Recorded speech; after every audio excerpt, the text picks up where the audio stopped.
¿Qué tal? ¿Cómo están? Bueno, pues hoy estamos otra vez aquí con una clase más. Hoy vamos a ver la clase ya número 38, ¿sí? Y es... ok, ahí está la primera diapositiva, panorama bíblico, clase 38, libro de Ageo. Me vuelvo a aparecer por acá. Ahí estoy, ahí estoy. De acuerdo. Entonces, profeta Ageo. Bueno, él es uno de los profetas de los llamados profetas menores y bueno, vamos a empezar bien, ¿no? O sea, el profeta es conocido también como el profeta del templo, así se le conocía también, y el libro del profeta Ageo está en las escrituras sagradas, escritas aproximadamente entre el 536 y el 520 antes de Cristo por el profeta Ageo, ¿no? Que lleva su mismo nombre y fue escrito a cautivos que regresaron a Jerusalén. Contiene 4 profecías, todas ellas relacionadas con la reedificación del templo de Jerusalén. Ageo fue uno de los 12 profetas hebreos menores, o sea, profetas menores, y el autor del libro que lleva su mismo nombre, ¿no? Acuérdense que profetas menores es porque sus escritos eran de menores extensión, o sea, eran libros pequeños, cortos, ¿sí? No por mayor importancia o menor importancia, no, sino que eran más pequeños, ¿sí? Y fue uno de los 12 y su nombre significa fiesta o solemnidad, ¿sí? Empezó su ministerio aproximadamente a los 16 años después del retorno de los judíos de Jerusalén. En hebreo se escribe Hagai, con doble G, ¿sí? Y con él empieza el periodo del exilio, post exilio, o sea, del regreso del exilio de los profetas de Israel, ¿no? O sea, de todos los profetas de Israel. Aquí empieza ese periodo en el cual le acompañará también Zacarías y le sucederá casi un siglo más tarde Malaquías. Como muchos otros de los profetas menores, pues Ageo no es conocido más que por algunas pocas noticias. Sus 4 discursos se refieren todos al segundo año de Darío I, del año 520 a.C., y fueron pronunciados en menos de 4 meses. Eso lo podemos ver en el capítulo 1, versículo 2, 11 y 21. Su origen se remonta... A ver, espérame un tantito porque ya me... Ok. Su origen se remonta a Jerusalén. Es un libro bíblico del Antiguo Testamento y la Tanaj, ¿sí?, hebrea, que en las Biblias cristianas o el Nuevo Testamento se ubica entre el libro de Sofonías y Zacarías. ¿De acuerdo? Pues vemos que muy pocos se conoce realmente sobre Ageo. Realmente es muy poco. El primer profeta de la restauración de Judá, luego del exilio, ¿sí? Solamente se tienen las referencias que de él, por ejemplo, aparecen en el libro de Esdras, ¿sí? Estas referencias lo muestran como contemporáneo de Zacarías y sirviendo en Judá y Jerusalén. Como resultado del ministerio conjunto de estos 2 profetas, pues fue reiniciada y acabada la obra de reconstrucción del templo de Jerusalén. Eso lo podemos encontrar en Esdras capítulo 5, versículo 1 y capítulo 6, versículo 14. Nada se dice en cuanto a la vida particular de Ageo. Finalmente se ha pues supuesto que fue uno de los integrantes del grupo principal de los exiliados que regresaron de Babilonia luego del decreto de Ciro, ¿sí? En el año 538-537 antes de Cristo, el cual autorizaba, si se acuerdan, autorizaba la reconstrucción de la ciudad y del templo, ¿no? Más que nada del templo, ¿sí? Se fue,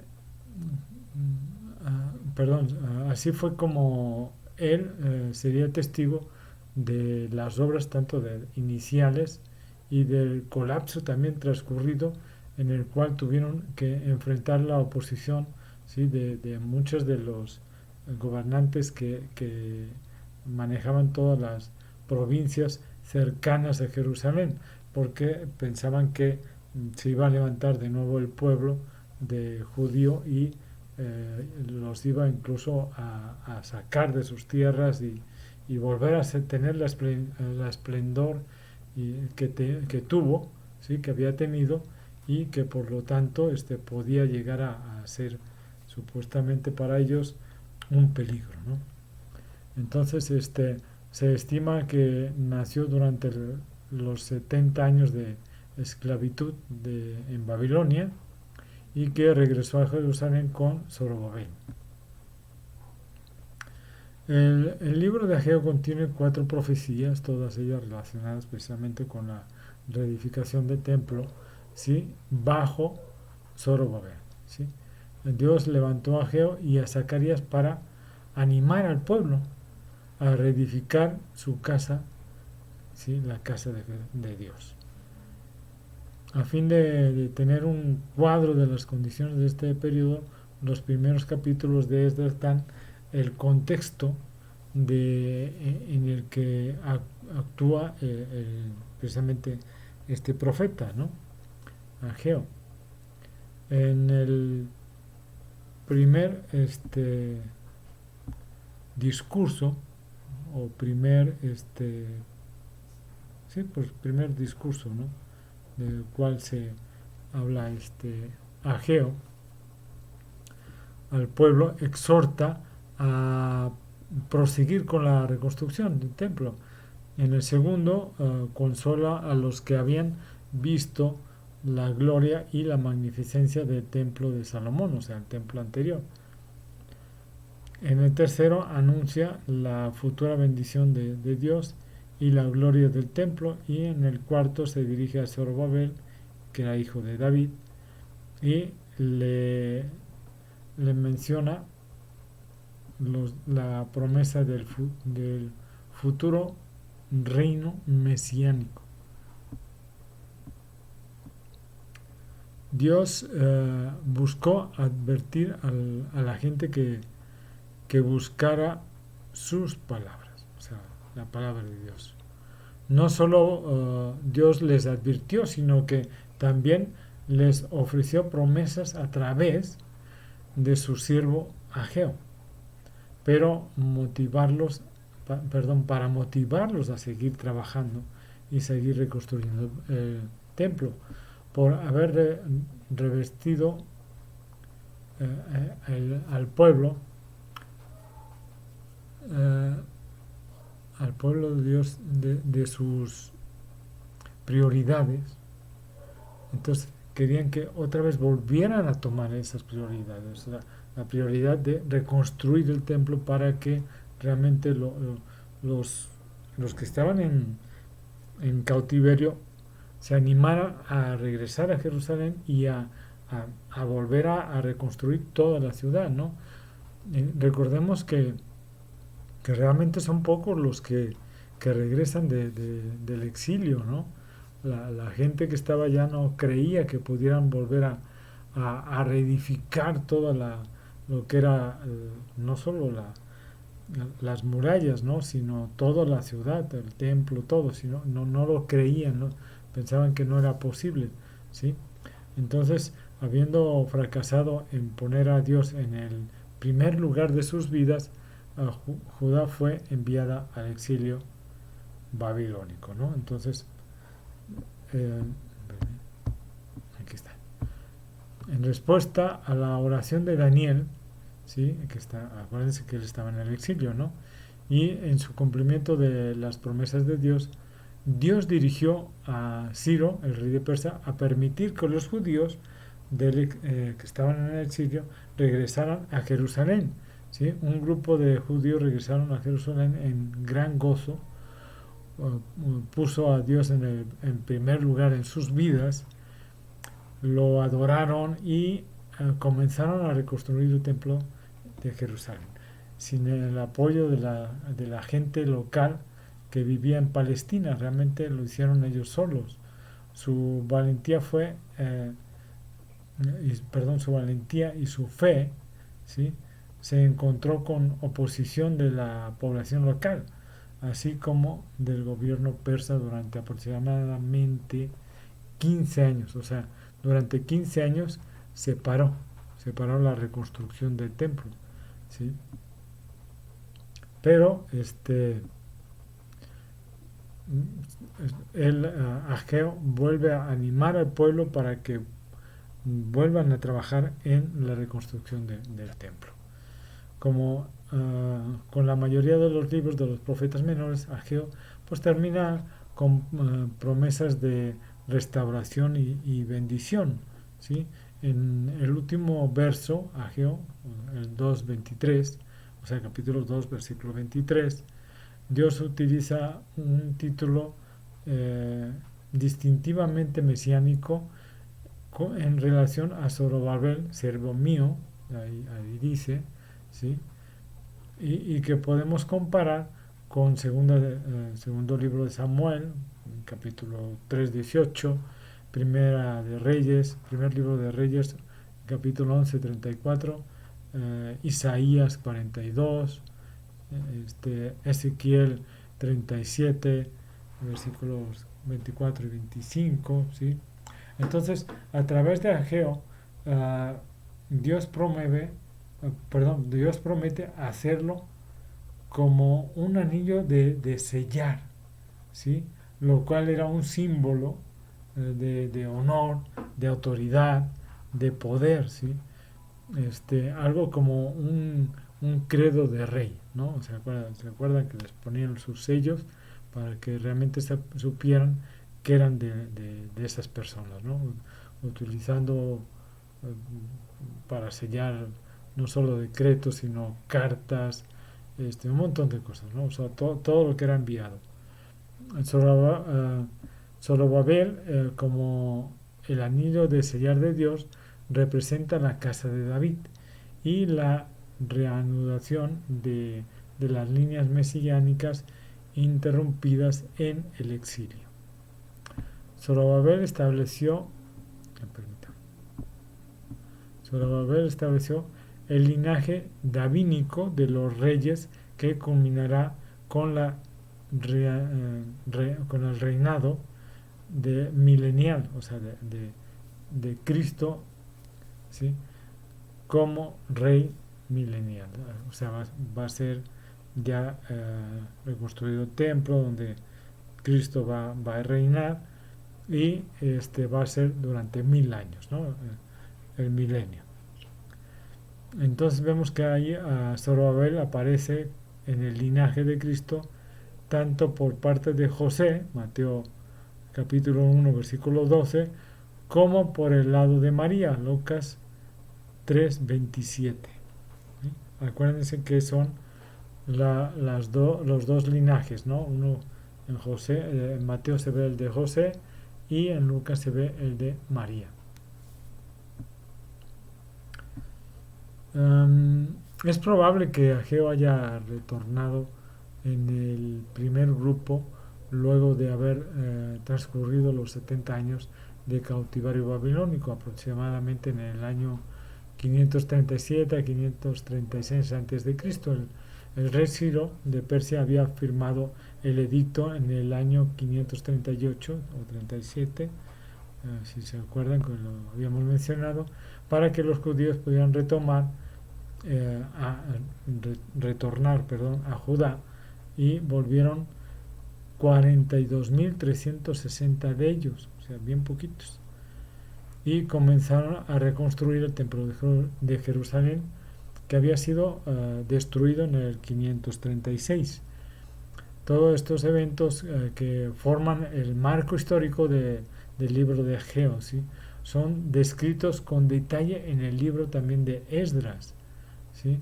Este último nos enseña que la obra de reconstrucción del templo fue interrumpida aproximadamente durante 14 a 15 años, ¿sí? Como les había dicho, pero que fue reiniciada como resultado del ministerio del profeta Ageo y de Zacarías, ¿de acuerdo?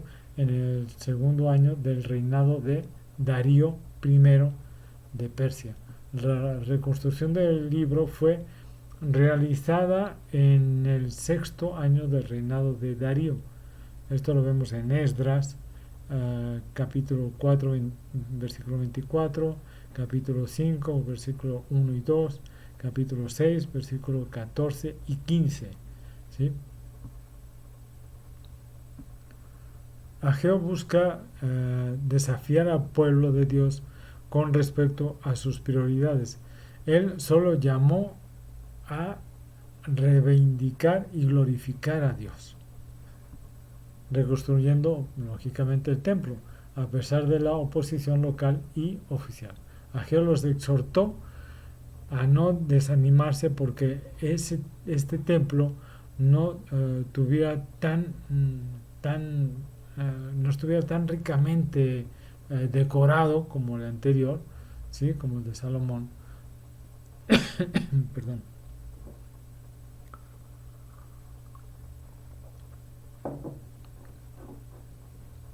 Los exhortó a volverse de lo que era la impureza de sus caminos, y a confiar en el soberano poder de Dios, ¿sí? Eh, el libro de Ageo es perdón, es un recordatorio, pudiéramos decir, de los problemas que enfrentó el pueblo de Dios en todos los tiempos, ¿no? De cómo la gente confió valientemente en Dios y cómo Dios proveyó para sus necesidades, ¿sí? El libro de Ageo llama la atención porque vemos que los problemas comunes de la mayoría de la gente que enfrenta aún perdón, en nuestros días, ¿no? O sea, no solo en aquel tiempo, sino actualmente también. Ageo nos cuestiona acerca de examinar nuestras prioridades para ver si estamos más interesados en nuestros propios placeres que hacer la obra de Dios. Segundo, a rechazar una actitud derrotista cuando nos enfrentamos a la oposición o a circunstancias desalentadoras. 3. A confesar nuestras faltas y buscar vivir vidas santas ante Dios. La cuarta es actuar valientemente por Dios, porque tenemos la seguridad de que Él está con nosotros siempre y tiene pleno control de nuestras circunstancias y de nuestra vida. Y 5. A descansar seguros en la mano de Dios, sabiendo que Él nos bendecirá abundantemente mientras le sirvamos fielmente. Este es el libro de Ageo, y vemos que efectivamente él exhorta al pueblo, como pudiéramos exhortar nosotros a las personas para que busquen a Cristo y que les entreguen su corazón, porque realmente el tiempo es corto y eso de pensar que mañana, mañana y tal vez mañana no, ya no amanezcas, ¿no? Pero bueno, Cristo murió por nosotros y, y Él nos perdona de todo pecado, no importa cuál sea. Él nos lava de todo pecado y nos deja como esa lana blanca, pura, ¿no? Y Él resucitó al tercer día. Y esa es nuestra esperanza, que resucitaremos con Él.